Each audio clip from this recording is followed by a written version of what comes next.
Hello, welcome back for more Final Fantasy 1, where we're going to head into this cave. Since last time, all I did was go back to Melman and heal up. But with the Star Ruby in hand, we can give it... Thanks, game. Thanks for the ambush, game. Much obliged, much obliged. Get beaten up. Right. The shame my mages can't kill one over by themselves, really. There we go.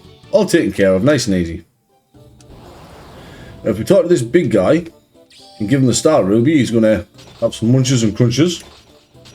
And then very slowly disappear off screen eventually. Nothing tastier than rubies. When I said very slowly disappear off screen, I meant very, very slowly disappear off screen. But he's going to walk straight through the wall. But now that he's gone, we can finish the rest of this.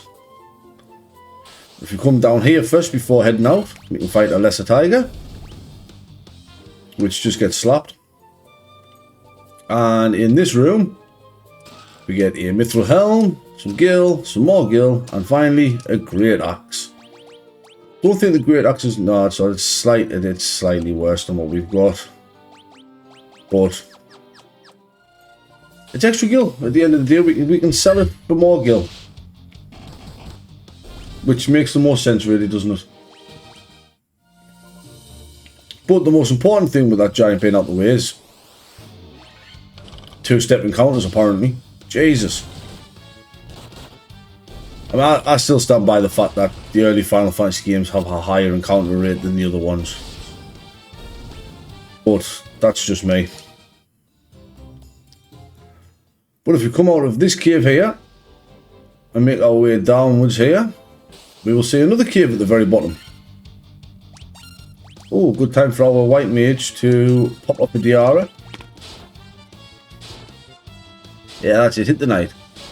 The fighter. Hit the fighter. Paralyze the fighter. I keep calling him knight. First, because they've done away with the fighter after what? 3? I think the fighter made an appearance again. I'm positive even in 5 it's just the knight. There's no fighter job class. But we come down here into the Sage's Cave. No encounters in here. And unlike, I'll show you, unlike later versions of this game, like the PSP version, there's nothing in them pots.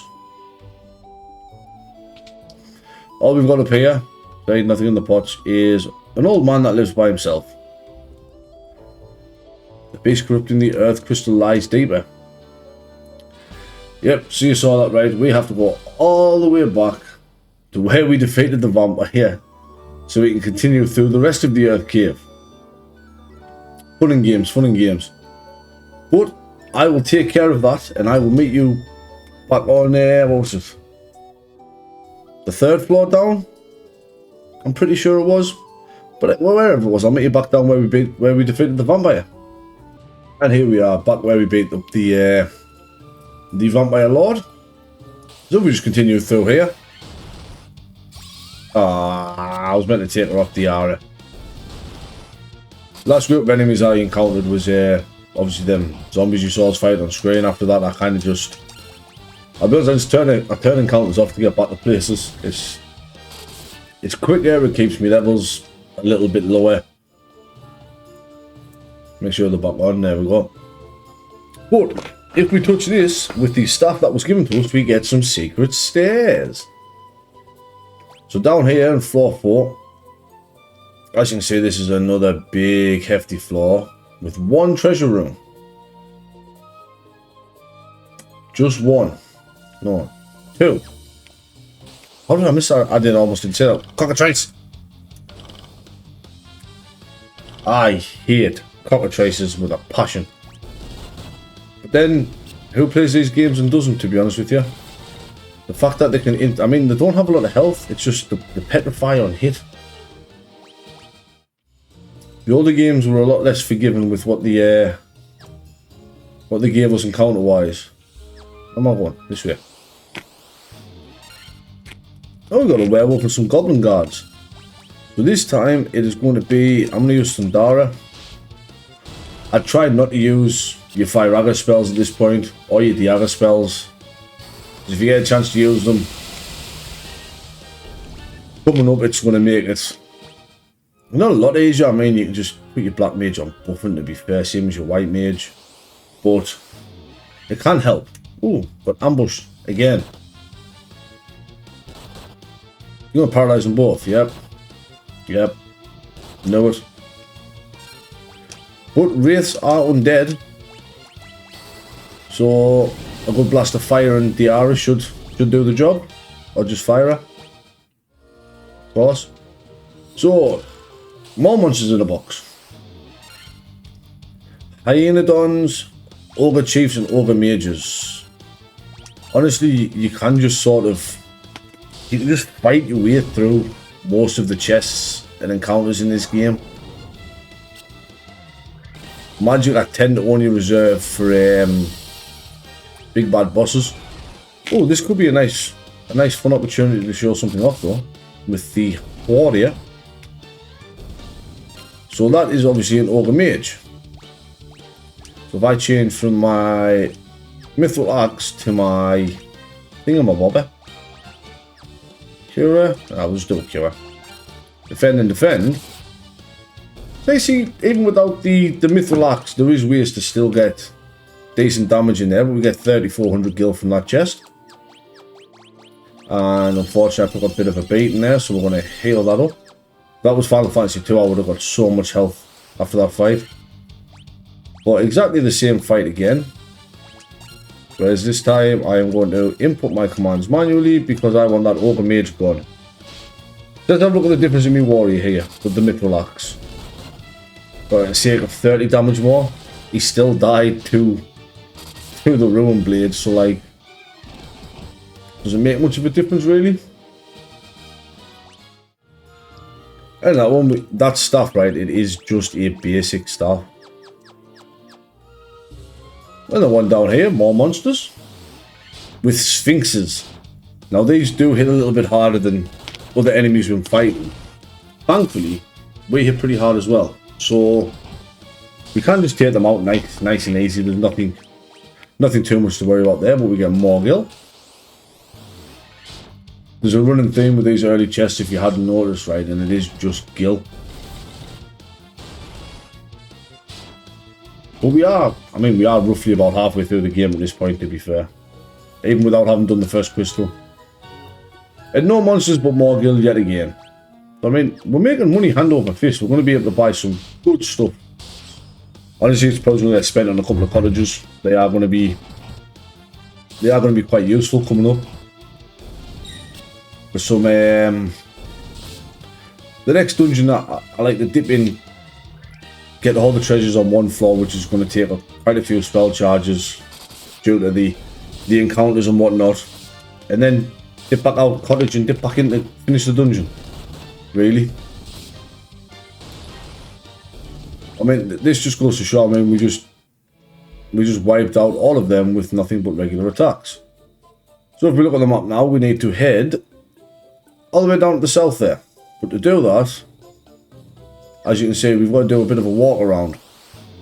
It's not just as straightforward, unfortunately, as walking straight down from anywhere. Because why would they make it easy? Sort of defeats the objective to make it a cakewalk for us, doesn't it? Yeah, keep hitting my knight. Fighter. Keep hitting my fighter. Oh, we get a nice little level up there, though. Never grumble to level up. Ever. Obviously, that money apart from cottages will also be spent on tents as well, to be honest with you. No, high potions. Oh, this could go south very quickly here. Let's try and electrocute all of these as quick as possible. Honestly, I was expecting me Black Mage to get petrified there before I even got a chance to get it off. I was honestly expecting the Black Mage getting petrified.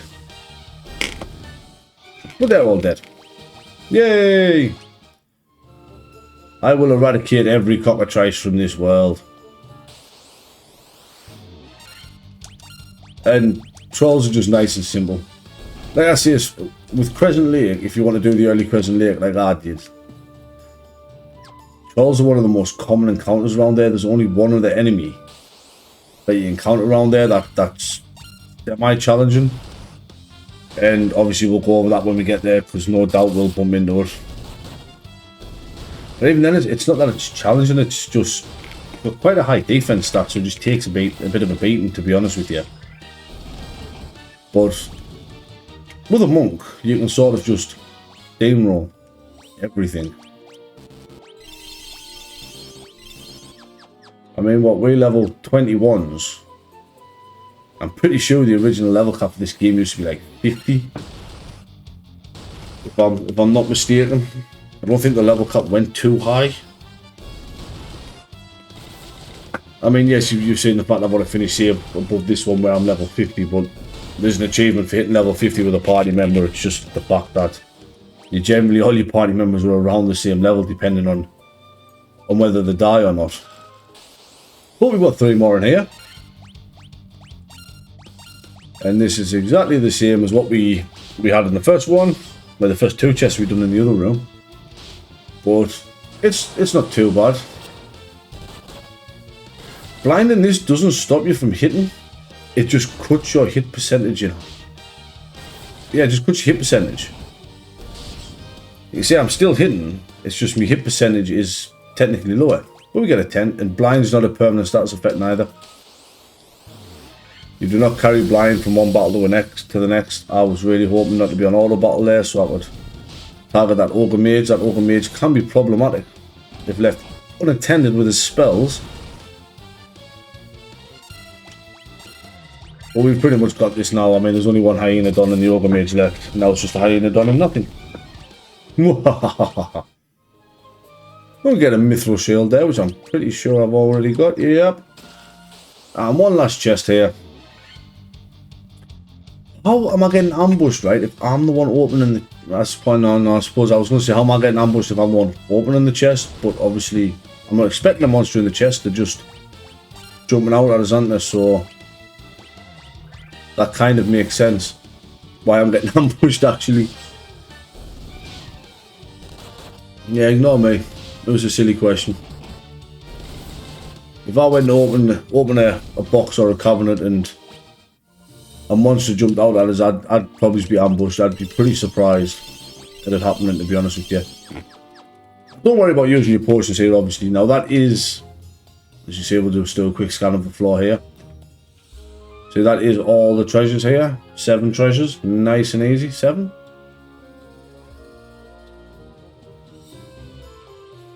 7, 2, 4, 5, 6, 7, 8. 8. I can't count.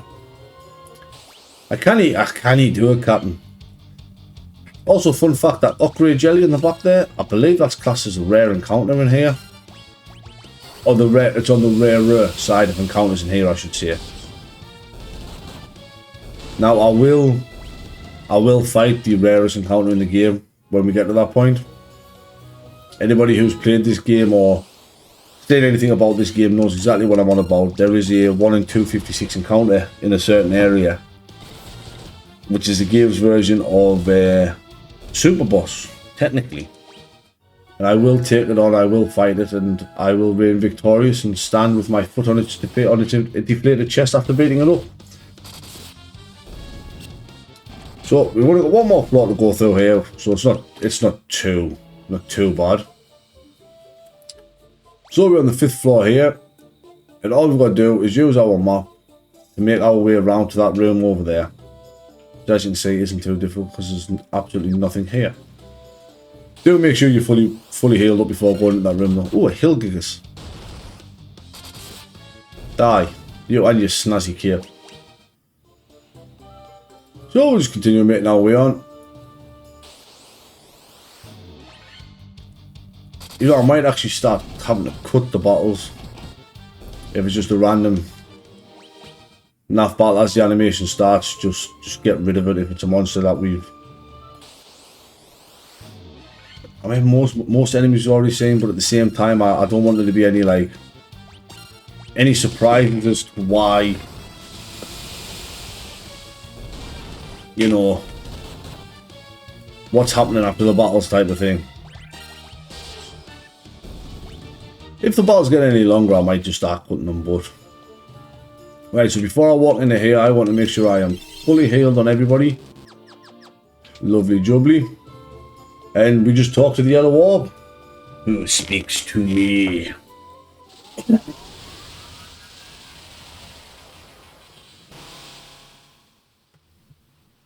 I am he who feeds on the power of the earth. And it is Lich. The boss time. Now, Lich isn't a terrible enemy to fight, if I'm completely honest with you. There's multiple ways you can do this. One of which is to just buff up your monk, your fighter, your thief, whatever you've got, you know. Buff with your red mage, you know, your white mage, and just kind of bait him into submission. Now, I'm not, that's it for me white mage buff. I'm not really bothered about Invisor in this battle. I'm just going to go straight to that. And I'm going to chuck one temper on the monk, because obviously it's Lich, he's undead. So the white mage can actually deal more damage, and as you can see, he's quite resilient to physical attacks. As you just saw by the damage my fighter did there was kind of abysmal, to be honest with you. Now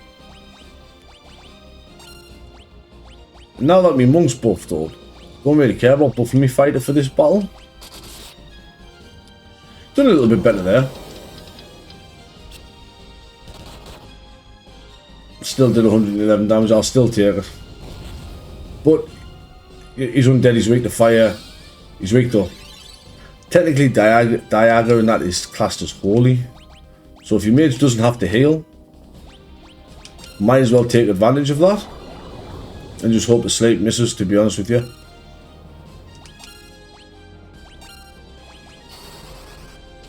It missed everybody but me white mage, so why, unless we all got early wake up, I guess.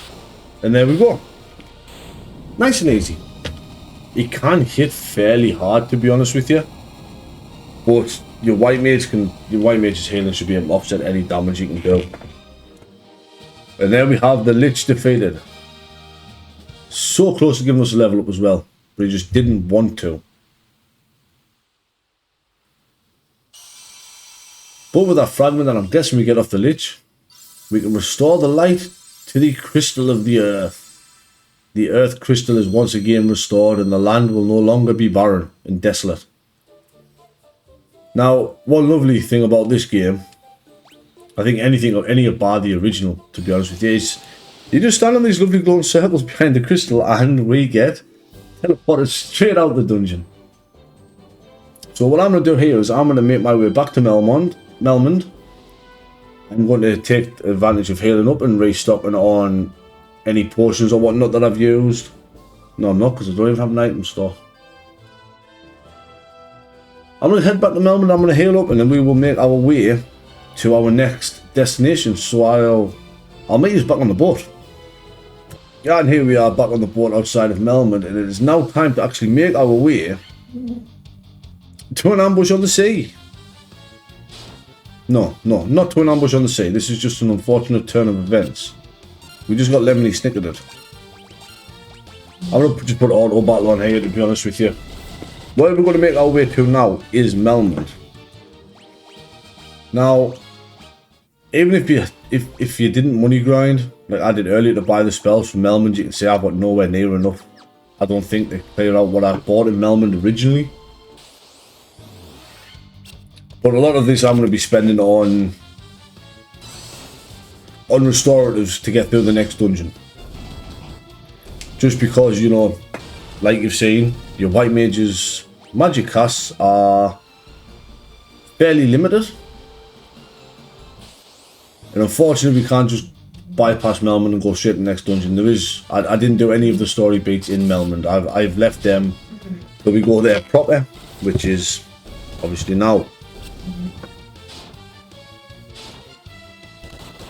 So we make our way through these sea battles, which honestly don't get any more interesting.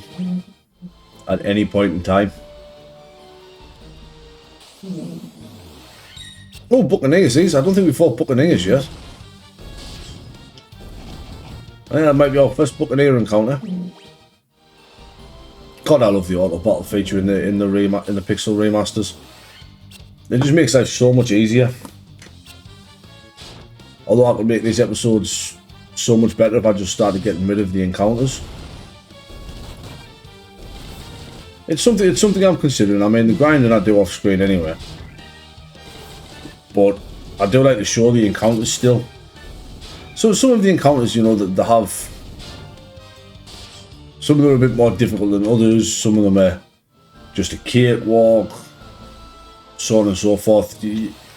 Anybody who's played them before knows the idea. I wouldn't want to skip all of them. Considering this is a walkthrough, I do want to show you exactly how I am getting through the game. By the backtracking, obviously. You know, from the Sage's Cave to the Earth Cave back to Melman. I mean, it's pretty simple stuff, that. Now, obviously, if there was a story beat that happens while you're backtracking, obviously I'll show it, but for the most part, I don't think there is, to be honest. We just get a beat up on some fish people here.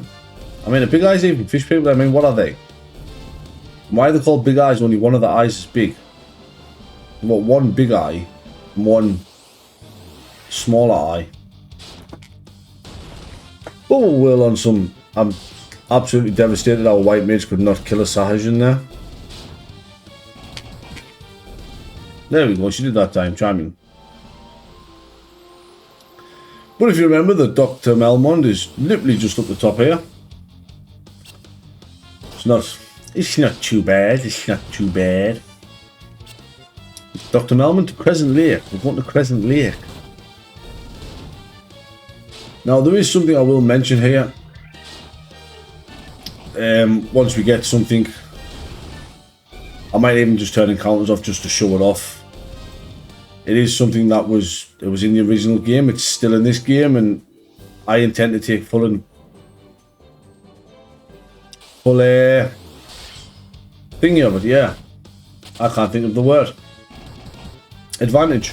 I intend to take full advantage of a certain trick. But our white mage's health's rocketing up. 323. Got more health than me monk. What's going on? As I said, I didn't get a chance to stock on items in Melmond. Melmond does not have an item shop. And neither of these are the enemies I want to show you. We fought both of those enemies in the Cavern of the Earth.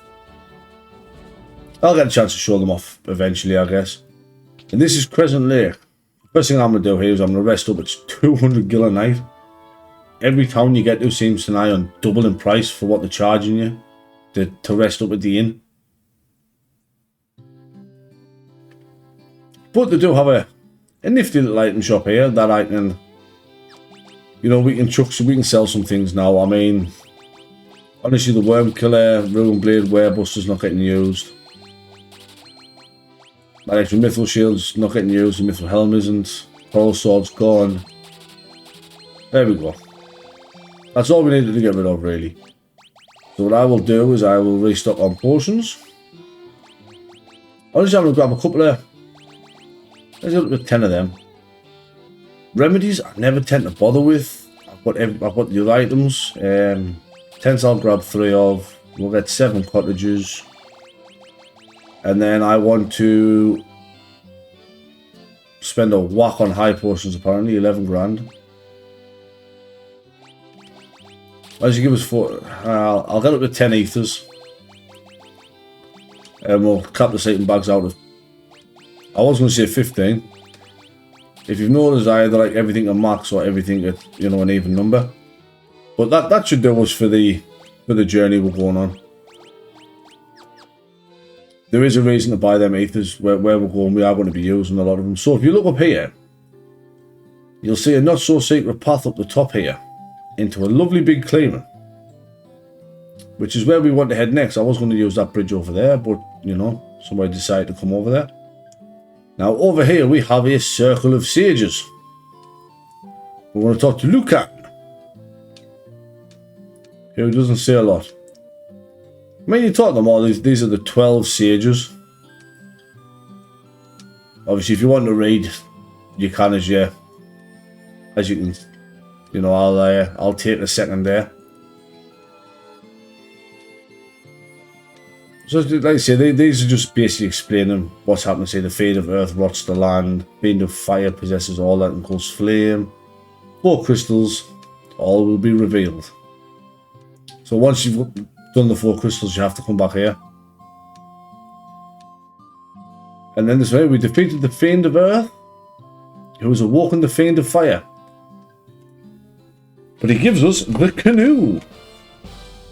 Yes, this is back when canoes were actually an item in Final Fantasies. They do nothing else until you've beaten all 4 crystals, I believe. Until you've rescued all 4 crystals. Now, we're not going to go to Gulag. The spoiler, our next place is Mount Gulag. This is the other enemy around here. But this fight will take place as I'm explaining where we're going. As you see, look, they're a bit tougher on defense and health. So our next target is Mount Gulag, which, as the sages have said, is where the Fiend of Fire resides. Now, obviously, being a Fiend of Fire, she's going to be weak to ice. We don't have access to a level 3 tier ice elemental spell yet, I don't believe. I'm pretty sure all we have access to, oops, maybe I'm too small, is, yeah, a level 2 tier ice spell. But I'm going to quickly go take care of these poisons and that, and then I'm going to show you I'll meet you back on the boat to show you the canoe trick I was on about that I will be using. So I'll take care of this and I'll be right back. Right, now to show this here, that I will be using, I've turned the counters off as you can see there.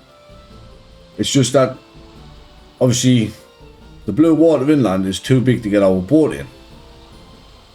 But if you rock up there with your boat and go straight towards it, your character will transition straight onto the canoe. Now, I don't know if this was meant to be left in the game, but it was. This was in the original game. I will be taking full advantage of that. Not like there's anywhere to go apart from, you know, where we're supposed to go. But yeah, so what I'm going to do is I'm going to end it here for today. I'll just make my way back outside of Crescent. I'll save outside there because that's going to be our starting point for heading to the next areas. So yeah, hopefully this hasn't been too bad an episode. We've taken down Lich. We found out that every time we kill a fiend, another one appears. And next time we will head to the volcano and defeat the Fiend of Fire, Marilith. But as always, this has been Daddy Gladdy, and I'm signing out. Have a good day.